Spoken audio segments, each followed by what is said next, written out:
Starting a business with no money is not as impossible as it seems. I promise. I did it, and I've never looked back. I worked out of my bedroom until I could afford premises of my own and worked harder than I've ever worked before in my life, but it was absolutely worth it. I now have a global company that operates in 4 different continents, and I absolutely love what I do. If you're excited to get your business started, then I've put together a few of the strategies that I used. So, number 1, fake it till you make it. I started my business with the savings from working 2 jobs and tried to keep costs as low as possible.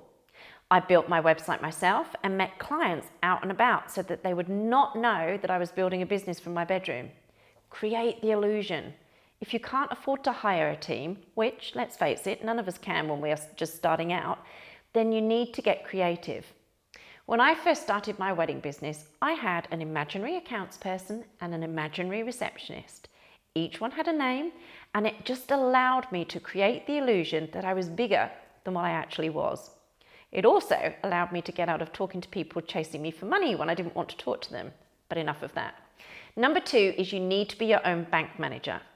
How much money do you have coming in and out right now? Do you pay for subscriptions you don't use? Well, we're all guilty of spending too much money on things we don't need or even realize we're spending on them. So sit yourself down at a desk and go over your statements, no matter how painful it is. The first step is to be realistic. What do you not need right now?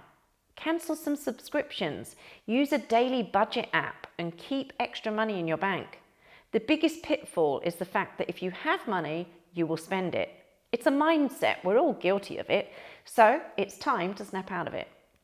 Number 3, become a perfectionist. One thing I learned over the years is that even if you're saving money, things still need to look professional and cool.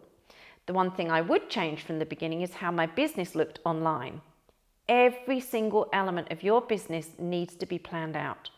You need a strategy for everything, including how you're going to keep costs low as possible.